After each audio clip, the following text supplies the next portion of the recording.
What's going on, everybody? It's Davey from the 80s, and you are now entering the Cinema Chop Shop, so park your ass right there.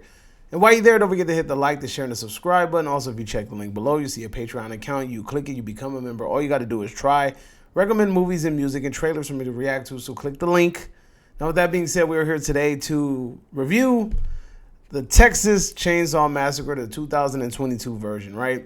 So this was, everybody's doing a reboot sequel thing, and they're taking it 20, 40 years down the line, and they're just saying, let's pick up the story after the first movie takes place. And the reason why they're doing this is because people hold the originals dear to their heart, and they don't want them to mess with the originals. So what they say is, well, the sequels are shitty, so why don't we just go ahead and remake the sequel? And me personally, I don't have a problem with this. But let's go ahead and get into it. But before we get into this, let me clear the air. A lot of people are blaming Netflix and saying Netflix produces duds and whatever the case may be. Let's get this straight. Netflix did not produce this. Legendary produced this. This is a legendary film. This was meant to go to the movie theaters. Netflix just bought the exclusive rights to distribute it, which means that they get the right to screen it. Okay? This is not a Netflix production. This is not something that Netflix put money into.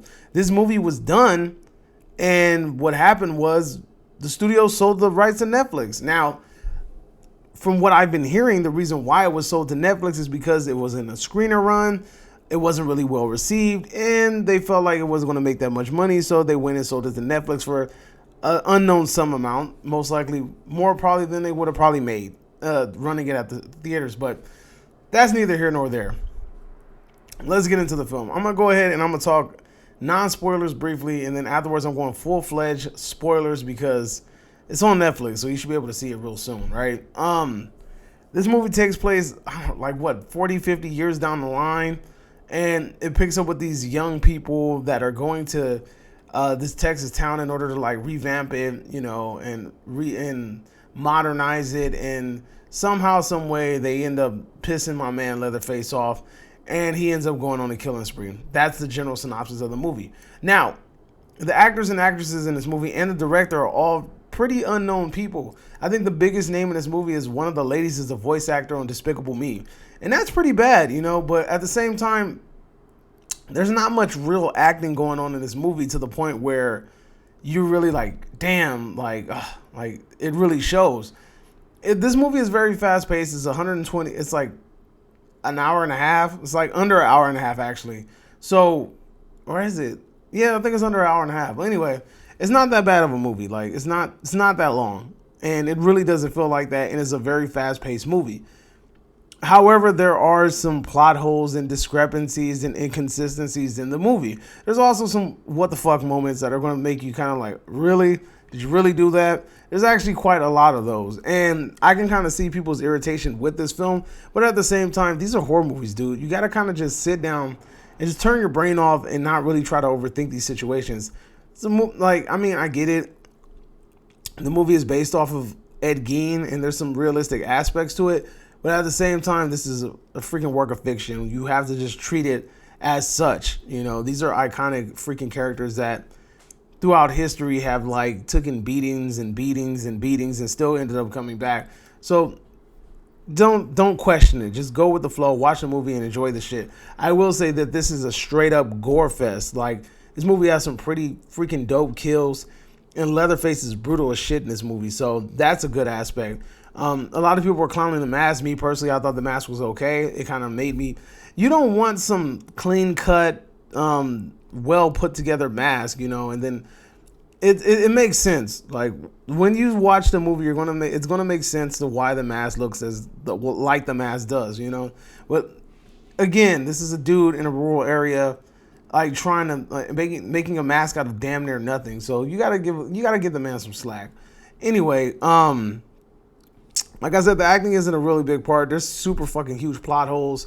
I mean, it's the question of, like, how old Leatherface is supposed to be. You know, you kind of question the aspect that Sally, who's already been confirmed, you know, supposedly the lady from the first film, it's like she looks older than Leatherface. But at the same time, when you really think about it, like, at first it bothered me. I'm not going to lie to you. It bothered me that freaking Sally looked way older than freaking Leatherface. And she just looked way more fragile than Leatherface. But then I sat down, I got to thinking. I've met some pretty older people that didn't really look their age. They're up there 60s, 70s, and they get around pretty well. And even like being burly, big beer bellies and shit, they're still like 70 years old and they get around, you know? So I'm thinking, at first it bothered me, but then when I sat down and thought about it, I'm like, you know what? It's not that big of a deal. Like, that's not going to bother me too much. This movie did try to kind of like bite Halloween Kills. Although this movie to me is more enjoyable than Halloween Kills. The Halloween Kills like ripoff did kind of like, kind of rubbed me the wrong way. But that's more of an in-depth conversation for the spoiler half. The main characters, like I said, I really went into this movie and I want Leatherface to kill every single body. Everybody must die. I rooted for Leatherface the whole time, and I just wanted him to just murder the shit out of everybody. Every kill in this movie was enjoyable, and it felt very fulfilling. So kudos to Leatherface for, like, you know, scratching that itch. There's like a lot of people are like feeling mixed reviews about the ending.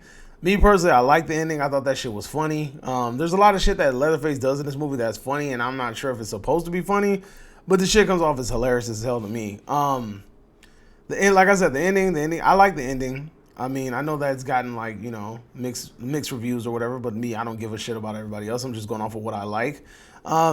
And honestly, when we're really looking at the Texas Chainsaw Massacre, you have to look at it like this. You have a franchise with about a 95 percentile.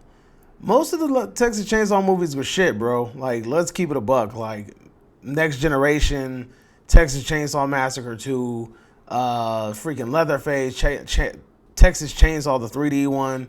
Like, the list goes on, bro. Like, they're pretty shitty movies. And to expect something better from a franchise that's pretty much birthed really shitty films, you're asking for too much, bro. Like, you're really asking for too much. This is a film, like, we struck gold with the 2003 remake because that was a pretty damn solid remake. I actually rewatched it yesterday, and I was kind of blown away how freaking good of a remake it was. It was actually a pretty damn decent remake. I enjoyed it a lot. And I know in a lot of circles that people prefer the remake more than the original, but that's not me. But like I said, like, this franchise has a lot of shitty movies, and surprisingly, this is one of the better installations to the franchise, dude. Like, kudos to them for doing it. The soundtrack is banging. I mean, the kills were great. And I mean, like I said, there's some pretty bad plot holes, but nothing I can really look over. There's only one unforgivable aspect in this movie.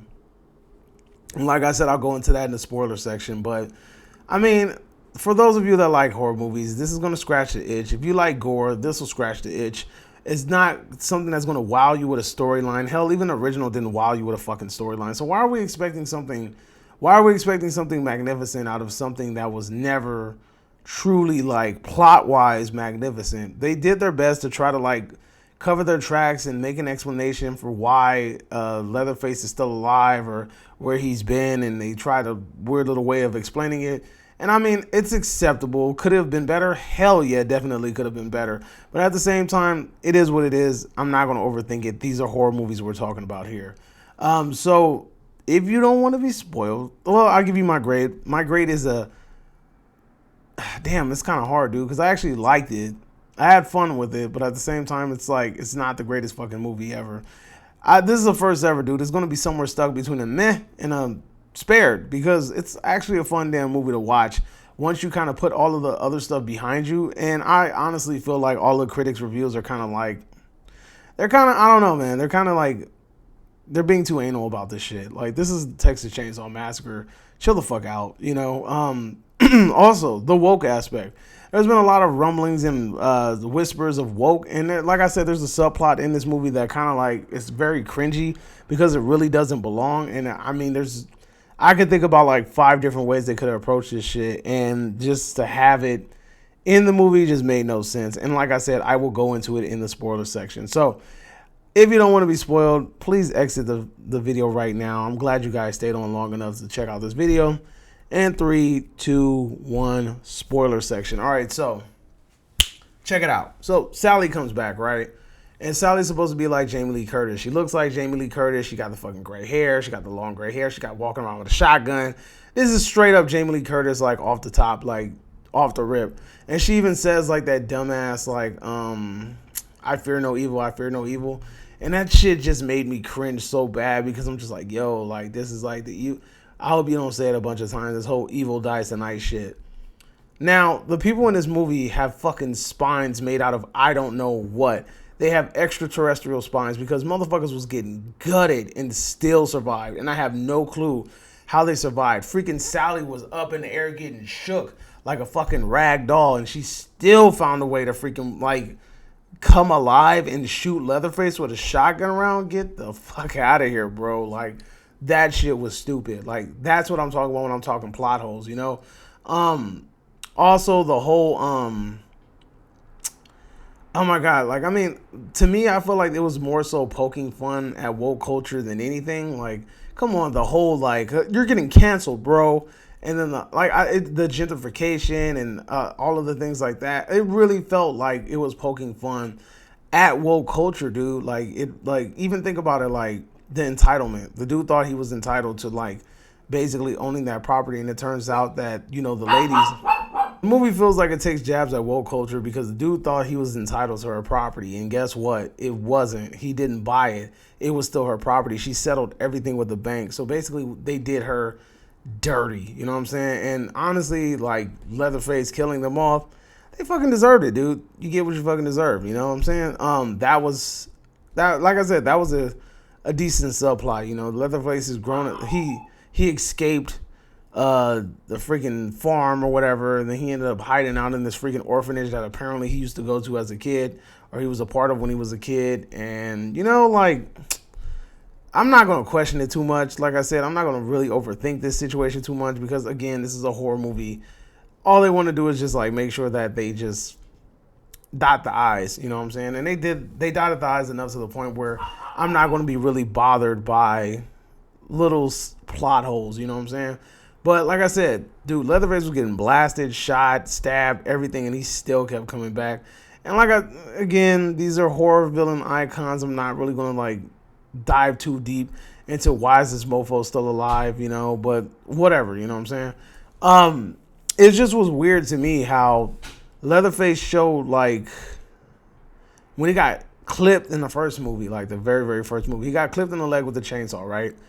And you can tell that he had a limp. Even in this movie, he had a limp. But all of a sudden, in just certain scenes, that fucking limp went out the window, bro. Like, when he ran out that alley and then attacked Sally, like, come on, dude. Like, that, where was that limp at? You know, like, sometimes you're moving hella quick, then you're moving really slow, and it's like, which one is it, dude? Like, you know, it's like, pick one. Pick a side. Like, are you going to move really, really fast, or are you going to move really slow? Like, you can't do both. You know, that I felt like that was super inconsistent. The ending to me was pretty, like, I liked it. It was pretty fulfilling. That whole feeling like, everything's okay now. We're just gonna go home and Leatherface snatched that whole out of the fucking car. Was like, and did a signature dance. Come on, bro. You can't lie. That was a very, very fulfilling moment. Like, that was a really cool, fulfilling moment that we all probably cheered over. Like, come on, like, keep it a buck here. Keep it a buck here. What else? I mean, like I said, overall, dude, the whole movie I was cheering for Leatherface. I wanted him to kill every single body, both them sisters, the husband, the wife, everybody must die. Like, I didn't give a fuck about nobody in this movie. I wanted them all to die. Like, I really didn't give a shit about not one of these people. They all could have died. I wouldn't have give a shit. And I'm cool with it, you know? And, I mean, the way that this movie is ending, it sets up for another sequel. Will they get a sequel? We don't know. I mean, based off of the reviews, probably not. But, I mean, it's neither here nor there. Like, you know, we got this movie. It was a fun watch. It's better than some of the, like, the trashier sequels. So, I mean, we can't complain too damn much here. You know, what did you really expect? Like, what did you really possibly expect from this movie? You know, like, it is what it is. It's a Texas Chainsaw Massacre. Like, people getting gutted with chainsaws. Like, keep it a buck. I will say that Leatherface turning into Thor was a very interesting aspect. He became an Asgardian and shit through that through that sledgehammer at her chest. That shit was funny. My man's cutting through the freaking house and he's knocking down the things that are supposed to keep the whole floorboard up. And he's just running through them like nothing. And I'm just sitting there like, it would take you a minute to drive a chainsaw through that floor, that pillar or that barrier, like, you know, that beam but that's supposed to be keeping the house up. Like, come on, bro. Like, he was running through all that shit easy. He even ran through like a metal pipe like nothing. And I'm just like, come on, bro. Stop bullshitting, Leatherface. Dude, that school shooting thing, that's what I wanted to talk about. All right, the only thing that kind of caught me off guard was the girl with the school shooting thing, right? And the thing is, this whole movie's been like, oh, this movie's anti-gun, oh, it has a propaganda, oh, you know? And I'm sitting there thinking to myself, like, how can it be an anti-gun propaganda if basically old girl uses a gun at the movie, even though she was kind of against guns because guns were used against her in a school setting? You know, if anything, this thing is showing you that guns are beneficial because, you know, you never know when a psychopath is going to run up on you with a chainsaw. You know, you might need to pop his ass just like they did. But I felt like that whole aspect had nothing to do with the fucking movie. It literally had no beneficial factors to anything in this movie at all. At all. Like, the school shooting aspect, like, it was so fucking stupid. You could have came up with anything better than that. You know, like, the biggest flaws in the movie is the fake ass Jamie Lee Curtis, that fucking school shooting thing, and I mean the inconsistencies with Leatherface. Like, sometimes he runs, sometimes he doesn't. Then all of a sudden this fool has fucking superhuman strength where he snaps a freaking sheriff's wrist. Freaking bone pops out, stabs him with it. And then all of a sudden you're struggling to stab some chick sitting in a car in the passenger seat. Like, inconsistencies. This is what I'm talking about. Like, his character is very inconsistent when it comes to like power scaling. Like, 1 minute you're hella strong, you're just like burly, you're picking people up over the head and you're, you know, like, and then another moment you're just like fighting with some little skinny like chick from Seattle that's like all emo and like stands outside in the rain. Like, come on, bro. Like, you can't be inconsistent with this. And like I said, the fact that freaking Sally was still alive after he gutted her and she was able to shoot him and still give a dumb, boring monologue before she dies, stupidest shit ever. She should have just died, bro. Like, just kill her off, let it be done, and then that's it. Like, that dude severed her fucking spine. I know he did. So why is she still alive? Why is she still breathing? Why is she still talking? Like, just shut the fuck up already and die. She was a very annoying character. At first I was like, okay, I'm probably going to like her more than I did Jamie Lee Curtis in Halloween Kills. Yeah, that didn't pan out that way. And trust me, I didn't like Jamie Lee Curtis in Halloween Kills, bro. She was annoying the shit out of me. Those little monologues about evil and all that little Michael Myers poetry was fucking annoying. But old girl that played Sally in this movie, fuck. Like, she was on a whole nother level. That laughing thing, ha, now you remember me. Now you remember me. It's like, come on, bro. Like, what are we doing here? What are we doing here, dude? Like, that, there's just, those are the really stupid aspects of it. And I mean, you can't let those things define the movie. Yes, Sally was stupid. Yes, Leatherface was inconsistent. Yes, they had a stupid subplot. But overall, the movie's enjoyable. It's fun. It's gory. Just watch the damn movie. It's not really that bad. You know, it's probably, like, honestly one of the better fucking Texas Chainsaw Massacre movies with, like, in the franchise, dude. And that's not like saying too much because, again, this is the Texas Chainsaw Massacre. They have a lot of shitty movies. It's not like this franchise is filled with a bunch of dope-ass movies. So when people get outraged and like, Soap Huber's rolling over in his grave, like, come on, bro. Like, really? The dude made, like... Have you seen some of the sequels, bro? Have you seen Next Generation? Have you seen Part 2? Like, this saw his family and freaking riding around and with the chainsaw doing drive-bys, like, and then the Texas Chainsaw, do your thing, cuz, turning a crip and shit. Come on, bro. Like, you cannot sit here and make it seem like this franchise has a bunch of gold nuggets, because it doesn't. Anyway, that's my review. Let me know if you agree or disagree, whatever the case may be. Drop it in the comment section down below. And you are now exiting the Cinema Chop Shop. I hope you guys are having a magnificent day. And adios, homie.